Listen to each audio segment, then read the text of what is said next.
Welcome to episode 16, Soar and Pair, Why Not Together? Hello. Hi. Remember, Soar and Pair is soaring together to explore new adventures while inspiring others to create their own. So today we're going to talk about actually losing loved ones and those closest to you. And I'll explain a little later in the episode what that's all about. Yep. First we should say happy 4th of July to everybody. Yes. So, and 4th of July for those of you who listen outside of the United States, and I know we do have some friends that listen from Africa. That is the birth date of the United States of America, July 4th, 1776, when the Constitution was written. Yep. And signed. Oh, I remember. You do? Yeah. You were there. I was there. So that makes our country 244 years old. Yes, I look good for my age. Yeah. Amazing. Yeah, we're gonna need to talk after.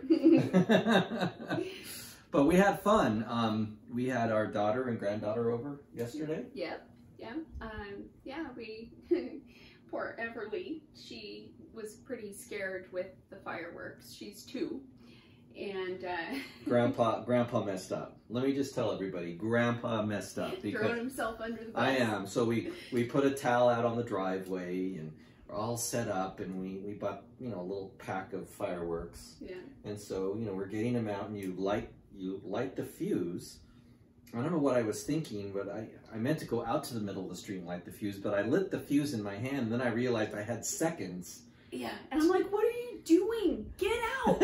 So I took 2 or 3 steps and set it probably not as far away as I should have. Yeah. It was a big one, and all these sparkles start coming out. She starts screaming, and then it starts boom, boom, boom. And it was too close. Yeah. Well, in all fairness, she's 2, and she was pretty scared anyway. The neighbors were putting off the big ones. Yes. And all the booms, and I would have thought, at her age that she would have liked the colors and the lights, but no, she was scared. I mean, she was climbing her mother scared. Yeah. It was sad. She had to go inside while we finished. Yeah, we got her set up with Coco Melon. Yes. Yeah, and we finished our little fireworks celebration. Yeah. But we enjoyed summertime in the pool earlier. It was really nice. It was a lot of fun. It was. We barbecued and swam. We did. Yeah. And drank, right? And drank just a little bit. I call it the double D. Okay, a little bit. The Dos Equis and then the Don Julio. Yeah. And you didn't eat much. No, I didn't. And you were in the sun. Yeah, and I know better. And so the triple D is the dehydration after the Dos Equis and Don Julio. Yes, and I completely know better, and I paid for it. Yes, which resulted in quite the 4th of July hangover. Oh my gosh, I was dying. My head hurt so bad today. Yeah, poor Jim spent today nursing me. Well, you just slept. I'm nursing you. I got you Taco Bell, but basically... And ginger ale and water. Yeah. And then let you sleep. Yeah. But we had fun, and we enjoyed the 4th of July. And, I think the 4th of July is important because it recognized what's good about our country. Yeah. With all the stuff going on with COVID and the divisiveness with politics, which we'll never talk about in this kind of a not format. On Facebook, not on here. Just ain't happening. No, but I really feel like the 4th of July, the patriotic holidays, much like Memorial Day or Veterans Day, it's all about recognizing what brings us together. Agreed. In the country, and what's good about there's a lot of issues with our country and with other countries, but we're grateful that we have the structure there, that we have the protection. I think it's about focusing on what we want versus what we don't want. Right. And no more of this. I think we get, and that's one of the reasons I don't like to talk politics, is because it's always us versus them. Right. You know, whether it's, you know, the political parties or whatever. It's always us versus them, and I'd rather focus on the one. Right. And that the fact that we're all Americans, you know, and then, you know, People. Exactly. If you talk about the world, we're all one humanity on Earth, you right. know. So it's just remembering what we have in common instead of where the difference. Instead of the difference. I agree with that. Uh-oh, we're going to do a fist bump here. Ooh. Boom, what we have in common. I like it. But speaking of the 4th of July, I decided to record on the piano an original arrangement of 4 patriotic pieces. God Bless America, the Battle Hymn of the Republic, America the Beautiful, and finally the Stars and Stripes Forever. Nice. And put that out on YouTube and Facebook. It was... Yeah, people really like that medley that you do. It's different, and it's a different spin on old favorites. Right. It's piano only, and I just wanted to express through music, you know, my gratitude for the country that I was born and raised in. You know? Beautiful. So yeah, it was pretty awesome to put that out. One of the things I also musically wanted to say was I took extra time off this weekend, and I'll explain why in a little bit, but I thought, you know, I have some time, I'm not busy at work because work has been so absolutely busy. I thought it'd be nice maybe to see what I could do to write a song.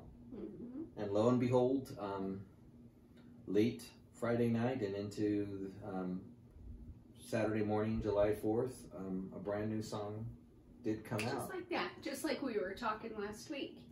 You dipped into the sea of notes and there it was. I love how fast it comes through. When it's time. When it's time. Yeah. Yeah. And so I am going to be, I'm still refining it, but I am going to be putting it out soon. I'm so excited. It's really good. I will share the title with you. It's called Rise and Shine. Yep. And the timing of it is, as always, perfect. Yeah. It's a great message, and I'm excited for you to share it with everyone. Yeah, so when it's time to share, I'll put it on my YouTube channel, and I'll put it out on Facebook on our Soar and Pair page and my page, and we'll have people enjoy that. But it feels really good to continue to express what's going on. I think, you know, all of us are going through a lot right now with the continued pandemic and all its all the challenges that are happening. Yeah, the way it comes and goes, and you know, businesses, schools here in Arizona. Some businesses were closed down for another month. Yeah, we're open. Oh, just kidding. No, we're not. We're sort of open, we're sort of not, and you know, all the things, and it's completely understandable. You know, there's a lot going on. There is. And you know, so it's rolling with the punches and really trying being to stay flexible. positive. Well, just being flexible with it.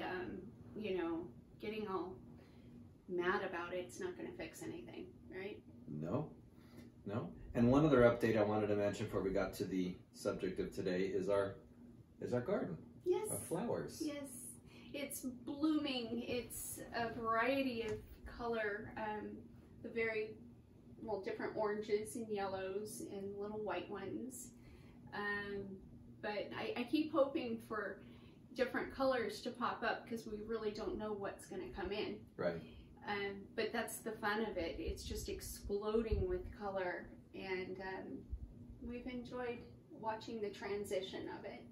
Yes, and what used to be planted there was this very spiny, fast-growing. Hated that thing. I mean, it really had spikes on every branch, and it grew really, really fast. Had these kind of pretty red flowers, but it got everywhere. The bright pink, I can't think that it's a common desert plant, but yeah, I would cut it down to a nub, and within a few months, it would just be scratching the windows like a horror movie. It's so annoying. So, plus it made a mess, and we were just like, you know what?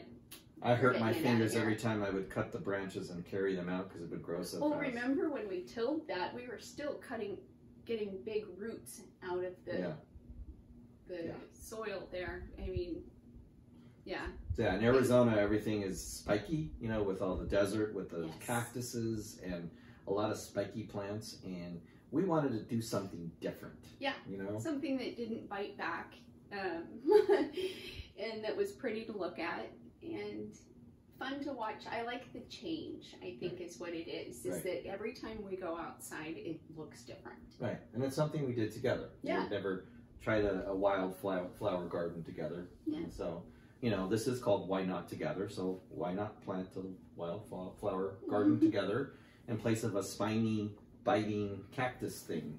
Yes. So it's fun to watch that happen. You know, the simple things in life, I think, sometimes it's so simple, but yeah, what really helps. I love that it's bringing more butterflies. Mm-hmm. You know, and we always have a lot of hummingbirds, but we're getting more of the butterflies. Yes. And that was kind of the goal. Yeah, pretty awesome. So we'll continue to hopefully see some other colors pop up as those flowers. Yeah. So I want to talk about the theme of this weekend now. Okay. And for those of you who, or most of you who probably don't know this, today, July 5th, 2020, is the 10-year anniversary of the passing of my son. He was 24 and a half years old when he passed away in the house that we were living in 10 years ago. Mm-hmm. And so it is, you know, kind of a landmark time, and I choose to look at it as a celebration instead of sadness. However, I have to say this weekend has been more difficult than I thought it was going to be. I think sometimes you think, oh, I'm past this, I'm better, all this time has gone by, and for me, things just come up on a very deep level. It's hard for me to express, for me anyway, even with tears or words. It just comes up on a very deep level. I can see it on you, though. Definitely, it's just kind of coming from you. And, you know, the landmark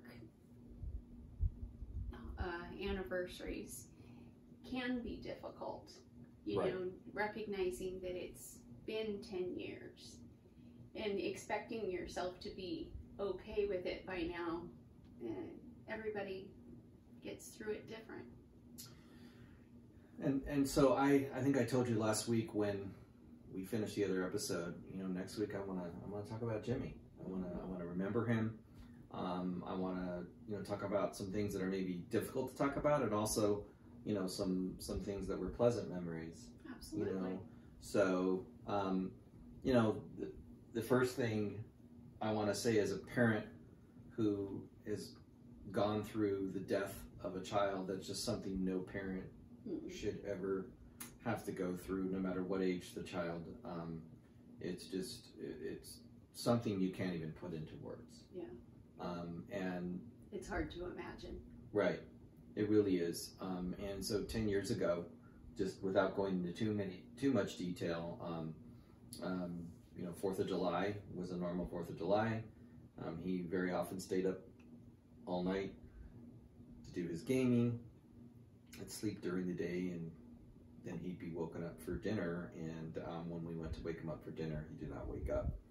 And, you know, it's something you'll never forget, unfortunately, finding your child, you know, lifeless, and the police coming over, and all that happened was extremely, you know, unforgettable. Mm-hmm. I remember, you know, without going into too much detail, I found him in his bed, and some friends, I said, yeah, take the bed out. And then an hour later, I'm like, nope, take it back in. That was the last place he was at. Keep the bed. And I actually remember staying on that bed for several months. Sleeping on that bed. Yeah. And actually hanging out in his room. Yeah. Well, it brings you closer to him. Right. At least it feels, you know, the last thing he touched. I can understand that. Yeah. Yeah, you go through that kind of shock and, you know, not expecting it. And for me, the way I coped with that, well, you know, it's different for everybody. Yeah. For me, as a musician, I wrote a piece of music 2 or 3 months after his passing called All in God's Time. It is on the Endless Grace CD. and it's something I don't think I've put out on YouTube yet. I may. We should. Yeah. I think so. Yes, definitely. But it is the way I could express something that couldn't come through words or emotions. Right. You know, for me to be able to do that. And, you know, in remembering Jimmy in good times, music was a way that we connected. Mm-hmm. You know, he was born with a musical talent. I know that's shocking. Right. Yeah. He was very, very talented. Although he didn't take the same path Dad did with classical music lessons, formal lessons, he picked up the piano his own way. Well, he was marinating in it, whether he took the lessons or not. He lived it around him all the time. Right, and I remember him, you know, he would occasionally ask me for, you know, tips and sort of half lessons, but one of the pieces he was working on before he passed away was the Moonlight Sonata, the first movement, and he was through most of it, and was just asking me for a few tips on how to get through that. But he was almost self-taught with that, and he was just a fantastic drummer as well. Yeah. He really had an amazing ability to hear something and play it, and he had this huge, yeah, I guess so. Yeah. And he had this huge drum set. Yeah.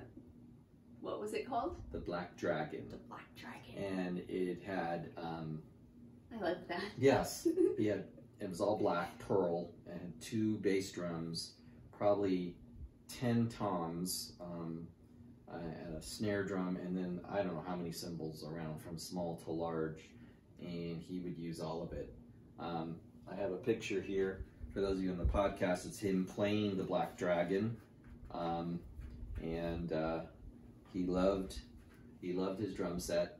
And he and a good friend of his, Austin, who I still know, started a band called Recoil. Mm-hmm. They wrote some original music.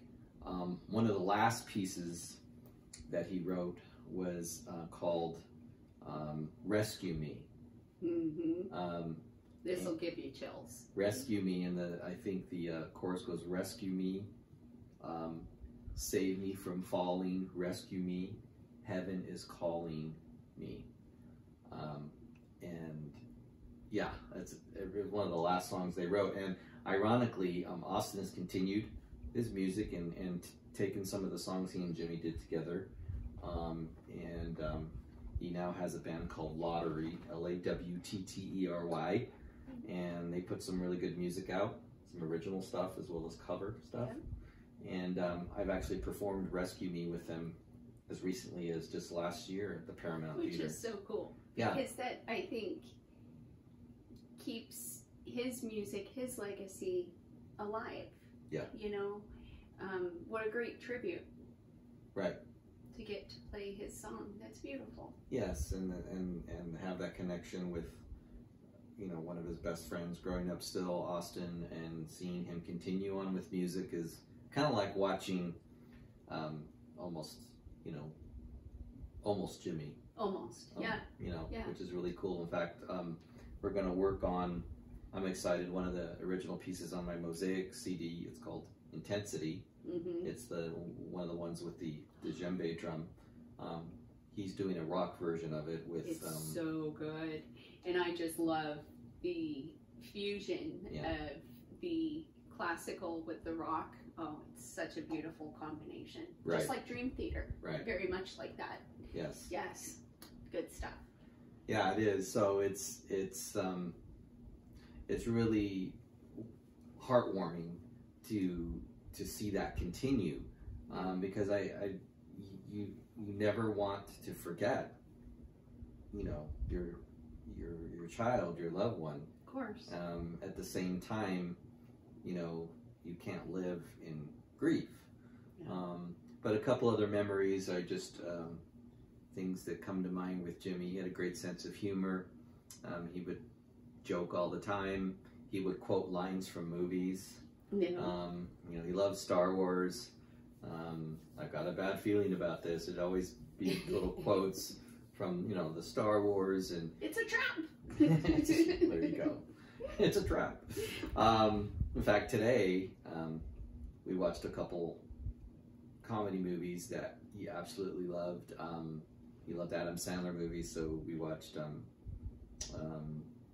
Happy Gilmore. Happy Gilmore. And then he loved Chris Farley, so one of his favorite was Tommy Boy. So, yeah. So it was just nice to just kind of watch the kind of movies that he loved. He was very, very smart. He was studying to be a computer programmer and was learning those languages. And he was very, very good at math. And in fact, he conquered the Rubik's Cube, not only the 3 and the 4, but even the 5 level. And he would have us mix it up, and without looking, he would look at it once, and then he would do that. And I don't know how he did it. It's an algorithm, like he said, right? Yeah, something that way beyond me. I know it's there. Doesn't mean I can do it. But he really, patience. Yeah, he really, made quite the impact. And it was always my goal as a dad to, be the example. One of the things I also remember, I mean, it wasn't all perfect. So the first part of his life, I was really trying to fit him into a box of what I felt would make him successful. I wanted him to be like me. I had named him after me, James Mark Sorensen Jr. A lot of us make this mistake. And so, as a young father, because I was only 21 when he was born, I wanted him to be successful, so I wanted him to be like me. I wanted him to be me. And that was a huge mistake. There was a lot of pushback. I remember watching old videos where I was constantly correcting him. Sit down, sit up straight, do this, do that. Oh, that had to be hard to see. It really was. And there was a lot of tension between us up until about the age of 12. And what really changed that, and I think I mentioned this in a previous episode, both my parents passed away when I was in my early 30s, 8 weeks apart. Right. To lose both parents was such a huge shift for me. It just sort of changed how I thought about everything, including the religion I grew up in. And I just decided to not hover anymore and be this helicopter dad. I decided to step back and allow him to be himself and encourage him to go the right way, but not try to force it anymore. He was teaching you as much as you were teaching him. Maybe more. Absolutely. And looking back, I think it's amazing that was exactly halfway through his life. Then, of course, I could not have known that. But for the first 12 years, there was a lot of tension. In the last 12, there was more of acceptance of each other and allowing each other to be, and a lot of good memories with music and with, laughter. And I'm really grateful that I learned that early enough that I didn't continue that all the way through, because I think that would have, just continued to be this big tug of war, because you can never force anyone to be something that they're not. Right. Yeah. Once you were able to relax into it and allow him who he is to shine through. Right. It improved your relationship, right. I assume, right? Oh yeah. And he and I have great memories. I mean, one of the last cards he wrote me was for Father's Day, right before he passed. I'll never forget it. And he's just very, the words I won't necessarily say, but it just meant, it was something I held on to right after his passing. It meant the world to me. It was probably a safety line while I was going through those very bumpy times right at first. Right. But speaking of grieving too, I was reading a little bit about the 5 stages of grief that we go through, and those of you who don't know, Sandy was a hospice nurse for many years. I was, yeah. So you really, up close as a hospice nurse, you really watch families go through the preparation and then help them, help them go through, because the family is just as much the patient as the patient. Right. And as they go through the stages, we would help them prepare. But then as they would go through the stages, recognizing that you don't go through the stages in this sequential pattern, at least most people don't. And you can kind of go back and forth between the stages and revisit them that you thought you'd conquered. again and again. There is no set pattern. No, and I think grieving is as unique as the person going through it. Absolutely. Because I can't sit here and say that I went through, well, the first one, denial, I think, is what happens when you're in shock. Mm-hmm. Because it just doesn't seem real. Yeah, that's part of your safety protection, right? But then after that, you know, there's the anger that it happened, right? Yep. And then there's the bargaining, there's the depression, and then finally the acceptance. Yes. And didn't you read something that there was another one, sixth? Yes, so David Kessler, who wrote books with Elizabeth Kubler-Ross, I think came out with a newer book, and I just read that he went through losing a 21-year-old son. Yeah. So I can only imagine, you know, how, you know, he'd been teaching and writing all these years, but when you go through it, it's something different. But that sixth stage, which I think is really, really important, is called meaning. Putting meaning to it. Putting meaning to, and I think this is what I am even still wrapping my head around today, 10 years later, is putting meaning to the whole experience. Yeah. Yeah. You know, my relationship with him, the meaning that his life stood for, not only for the people that knew him and for us, but what meaning I still carry with me. Because that to me really helps all the other stages, is finding a purpose. I like that. I think that should be added in permanently. Because really, when you can get to the stage, it doesn't mean you're healed. It means you've reached a point that you can sit with it and move through it, and a little better. And going back to something you helped me with, so some of the hardest things to go through when you lose somebody is the holidays. Yeah. So you brought meaning to the holidays in a beautiful way for us, because to me, Christmas was painful. And I knew it would be painful for his two sisters. Yeah. And tell them what the idea that you came up with was. I wanted to remember him and give him a place on the tree every year as a way to bring him into our holiday and just honor him. And so we started getting Christmas stars to put on our tree every year. It's not always a star, but that's how it started. And so I think the second Christmas Eve after his passing, a beautiful song came through called Christmas Star that talks about that, and it's also on the Endless Grace CD. That has really been a beautiful expression, again, meaning, a beautiful expression that we don't have to celebrate Christmas without Jimmy. He's still there. Yes, and this goes into a different topic, but I really feel like just because someone transitions doesn't mean they're gone from us. Right. They're still there. They've just changed form. And so we can still honor them and be with them. Right? Absolutely. I mean, that's what this is about here. She's the one that's going to cry the tears for us. It's hard for me to talk about, but yeah. Well, and I appreciate you have been so supportive and helpful in the grieving process. I think it really helps to have someone that you can, sometimes that can see you're going through something and just hold space for you. Right.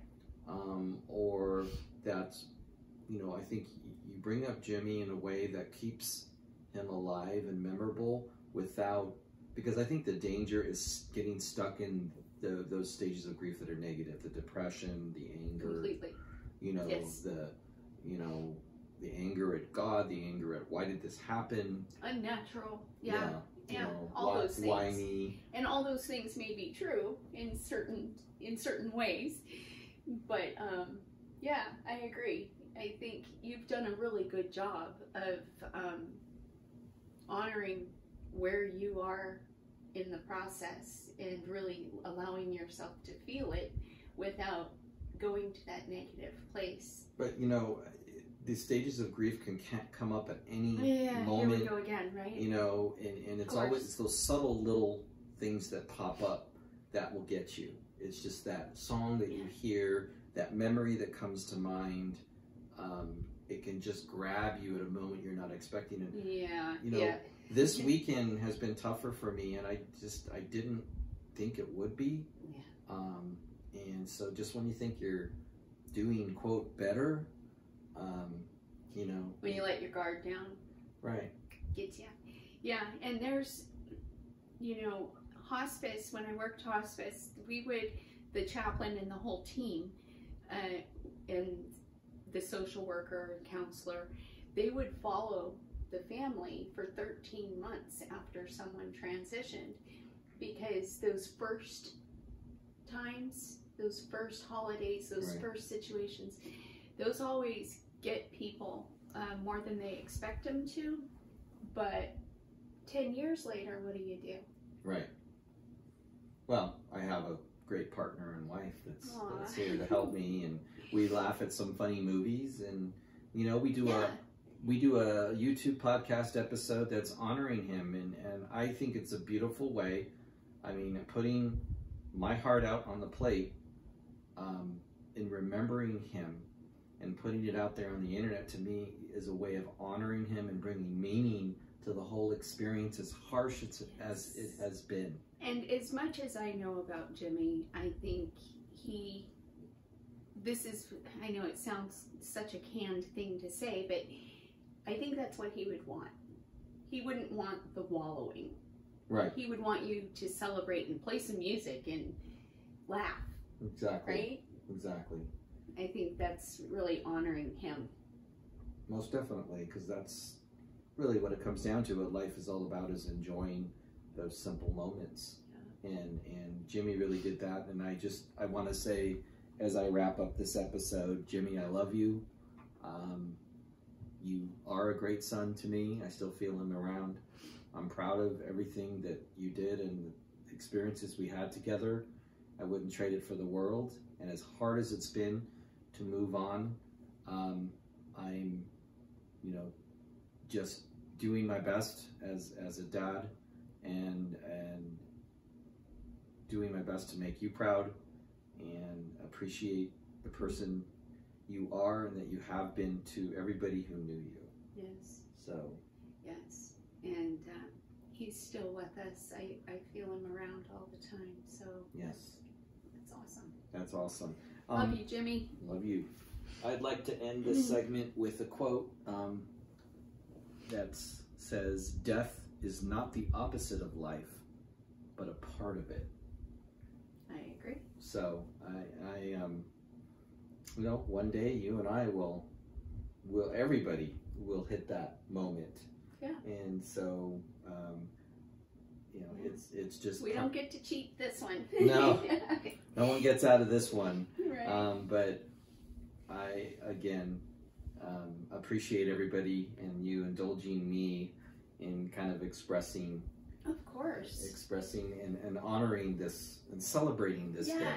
And I'm happy to be a part of it, to celebrate his life and the journey, because he is still with us. Yes. And you know, I honor you, how you're handling it, and some days better than others. Of course, as it should be. So lightening the mood here, a Sandyism, and I told you just a little earlier that I'm starting to run out of Sandyisms. I got to get more creative with my expletives. But there's still some left. So the one I want to share with you, I think, is a very interesting one. And again, it's always the way you say it, not necessarily the word. And this is it. Whatever. Not whatever. Whatever. Whatever. And she puts her hand up there. Those in the podcast. So, what does that mean?